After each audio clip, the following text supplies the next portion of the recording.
Okay, next it's time to start threading in our timing bolt, and contrary to other engines, or to most engines, for some reason this Honda engine, the instruction says to go, well, first you start at the crank, obviously, but then you start routing it around the tensioner and the water pump. It's usually the tensioner side is the last side you put the timing bolt on, because you get all the slack out and then put all the slack on this side. But for whatever reason they say to put it on this side. I don't know, it might have something to do with this engine being turning counterclockwise, or our belt turning counterclockwise, but we'll follow instructions for now at least. And another thing is that we're gonna put our crankshaft sensor in, because this is actually going to help us with holding this timing belt in place while we're installing it around the tensioner and whatnot. Okay.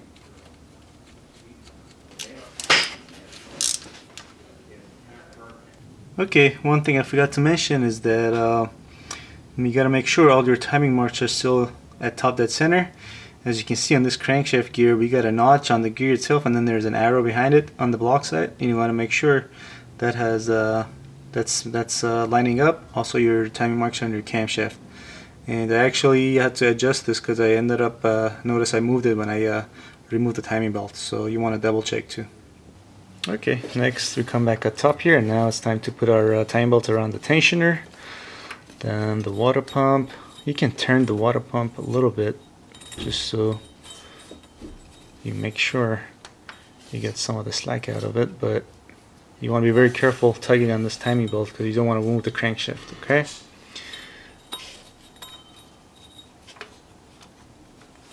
Okay, so I went to put the timing belt around the camshaft and the tensioners, and my crankshaft moved, so I readjusted it. And what I like to do sometimes is just to jam stuff around here, because this crankshaft sensor is not gonna hold this timing belt tight around the crankshaft while you go to put it around the other components. And yeah, but you know, you got to take extreme caution here. You don't want to damage any of these teeth, because that's how your crankshaft sensor knows where your crankshaft is. Okay. All right, gonna try this again. So this goes around this tensioner, then the water pump. You can slightly rotate the water pump pulley just to get the little bit of tension out, but you don't want to. You want to make sure you don't push it, because you don't want to do this again. Next, you want to get the slack out from this side, and then just slide this over your camshaft. Voila. Okay, so just double check the crank and their camshaft, and they had not moved. So now it's time to put this the spring that's for the tensioner back on this pin that's out of the block.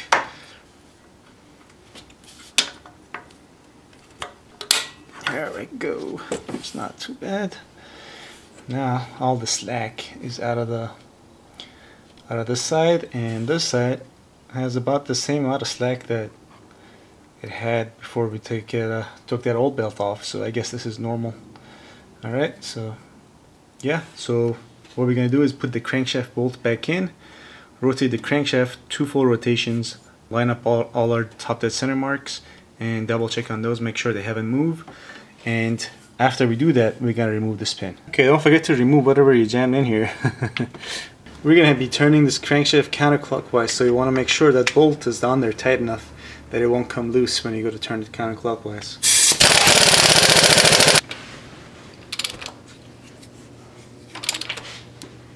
Okay, now to check our timing marks for the crankshaft, you're gonna have to you really look for it, because the belt is covering it, but as you can see, it lines up. And for the camshaft, it's easier to check at the back, so, and they line up as well.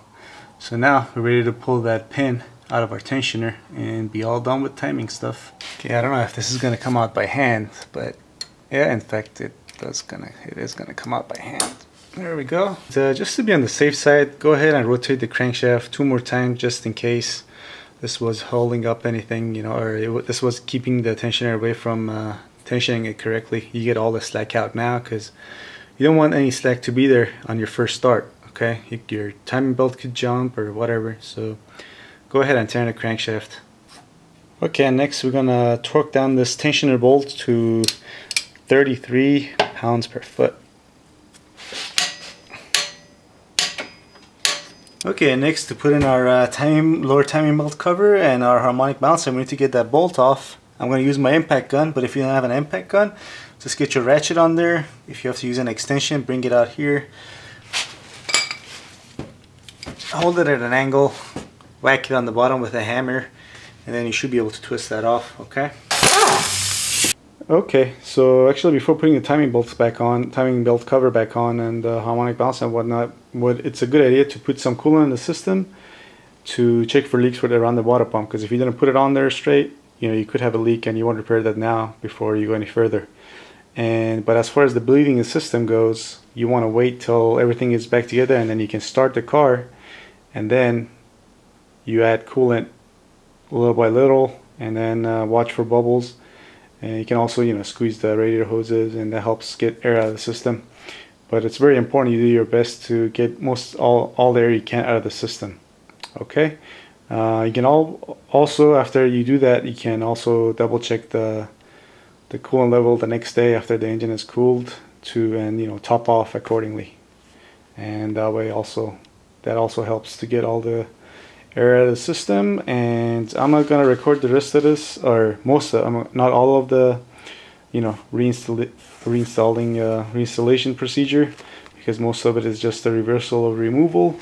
But I'll stop at certain points going back if I see anything that needs to be pointed out to help. So when you go to put on your harmonic balancer, don't forget to get that key on there and make sure it stays on there while you go to put on your harmonic balancer.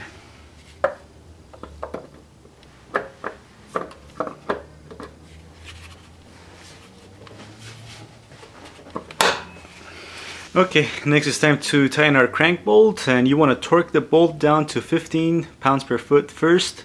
Then obviously you want to use your you know, harmonic balancer holder, wedge it against the, I use some of this, this is metal right here, some of the part of the body.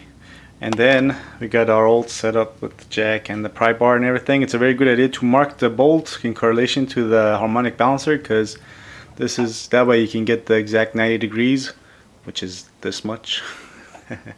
Okay, now we're just gonna yank on this as hard as we can, get our pry bar here, and then make sure we tighten that 90 degrees. It's very important to get the right torque and the complete 90 degrees, because this engine turns counterclockwise and this is a normal threaded bolt.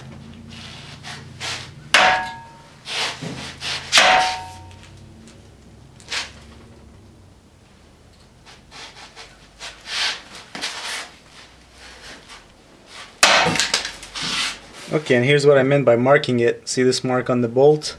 This mark I made while this was at the top, and this is the mark I made on the harmonic balancer.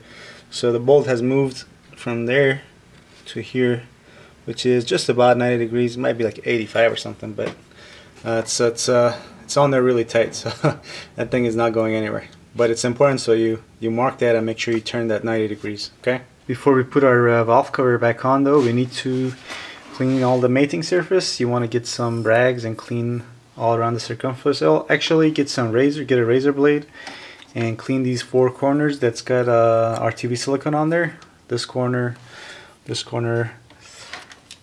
that corner down there, and they want to cross. Next, it's time to apply the RTV silicone to the four corners, and you don't need a whole lot. You just need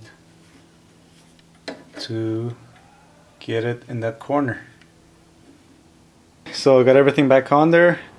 Nothing else to mention besides the, just reversal of removal. Basically, you just have to keep in mind to, when you're adjusting the bolts for the power steering pump and the alternator, the adjusters, after you adjust them, you want to make sure you tighten all the bolts, and also make sure you put your connectors for the crankshaft sensor and the camshaft sensor back on. Get coolant in the system, reconnect your battery, and now we're going to go fire it up. Hopefully everything will go as planned. Okay. Oh, one last thing, if you have your ratchet still on the crankshaft bolt, a very good time to go remove that.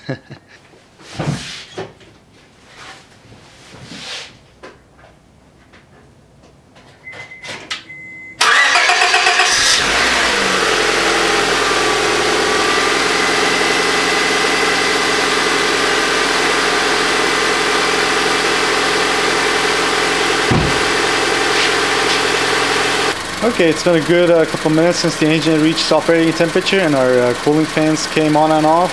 They switched on and off and everything is looking fine, looking good. We got no belt noises, so we got our tension on there right too, and no check engine lights, nothing leaking. So yeah, we're pretty much all set. So yeah, I hope this video helps people out there. If you have any comments or suggestions, please leave them below. And if you liked the video, please give it a thumbs up, and also don't forget to subscribe. And I'll see you next time. Thanks for watching.